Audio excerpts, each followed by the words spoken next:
मोटापा ये एक ऐसी अवस्था है जिसे बहुत सारे लोग बीमारी मानते ही नहीं है, किंतु आयुर्वेद में इसे स्पष्ट रूप से रोग बताया हुआ है।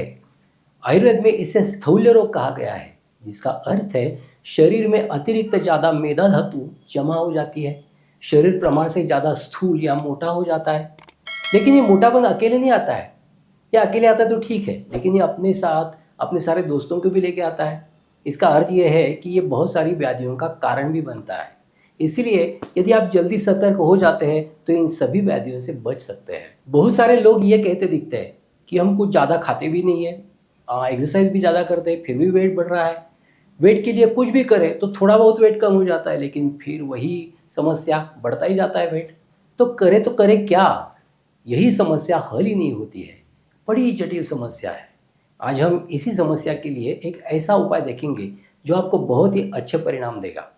आयुर्वेद की महिमा ही यही है कि आपका क्वालिटी वेट आयुर्वेद के माध्यम से कम हो सकता है। स्थूल्य रोग के लिए आयुर्वेद के चरक, अष्टांग हृदय इन ग्रंथों में बहुत सारा ज्ञान हमें मिलता है, जो आज भी उतना ही सत्य और कारगर है जो 5000 साल पहले होता था। स्थूल्य रोग यानी कि मोटापन और आपके शरीर में क्या क्या उपद्रव बरपा सकता है, ये सब आयुर्वेद ने पहले ही बता के रखा है।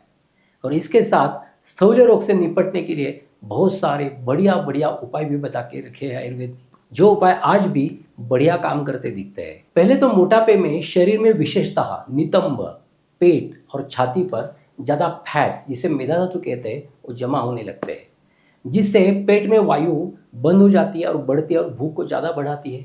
इससे स्थूल व्यक्ति खाने के लिए बहुत ज़्यादा लालायित रहता है, बार बार खाता रहूँ, यही उसकी धारणा होती है। और जो भी खाता है वो जल्दी हजम भी हो जाता है और मोटापा बढ़ता ही जाता है। तो इसके लिए भूख कम हो लेकिन वेट न बढ़े, ऐसा कुछ देना आयुर्वेद हमें बताता है। आयुर्वेद में एक वचन आया है, श्लोक आया है, विकारान दारुणान, क्या विकारान दारुणान कृत्वा नाशयन्त्याशु जीवितम। अर्थात मोटापा बढ़ने से दारुण विकार होकर मनुष्य के जीवित का नाश हो जाता है। इसके साथ मैथुन शक्ति कम हो जाती है, शरीर दुर्बल हो जाता है, अतिस्वेद यानी कि पसीने से शरीर दुर्गंध युक्त हो जाता है, भूख प्यास बहुत लगती है। इसलिए वक्त रहते संभलना बहुत आवश्यक है। आजकल मोटापा होने से और भी बहुत सारी व्याधियों से लोग ग्रसित होते दिखते हैं, जैसे एलडीएल, वीएलडीएल, ट्राइग्लिसराइड जैसा तकलीफदायी कोलेस्टेरॉल बढ़ता है, blood pressure, diabetes, heart diseases, cancer, arthritis जैसी कई बीमारियां केवल एक मोटापा बढ़ने से हो सकती है। इसीलिए कहता हूँ कि मोटापा ना बढ़े, इसके लिए सतर्क होना परम आवश्यक है। लेकिन ये मोटापा आखिर होता क्यों है? उसके बहुत सारे कारण दिए हुए हैं, और ये कारण यदि आप जान लेंगे तो मोटापा ठीक करने में आपको बहुत मदद मिलेगी। उन्हीं कारणों में से आजकल उसमें से एक वेरी कॉमन कारण है और महत्वपूर्ण कारण है सीडेंट्री लाइफस्टाइल।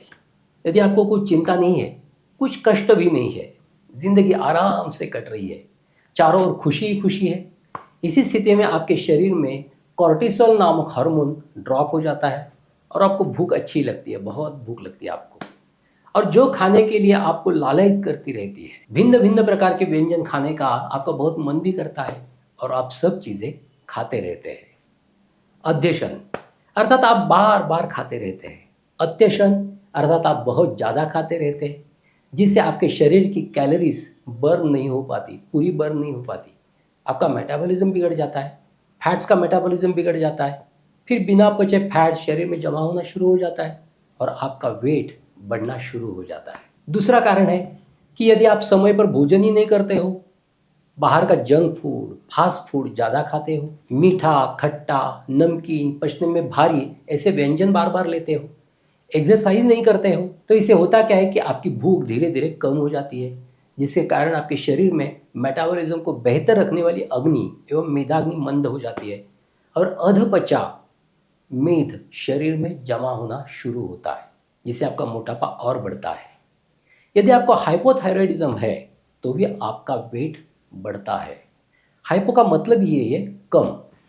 थायराइड के सिक्रीशंस हाइपोथायराइडिज्म में कम सिक्रेट होते हैं। वैसे हाइपोथायराइडिज्म ये कोई बीमारी है ही नहीं, लेकिन सिक्रीशंस प्रॉपर न होने के कारण फैट्स का मेटाबॉलिज्म गड़बड़ा जाता है और वेट बढ़ना शुरू हो जाता है। आप जो भी कुछ खाए उसका आम अर्थात अधपचा पदार्थ बनता है, जिसका रूपांतरण बाद में फैट्स में होता रहता है।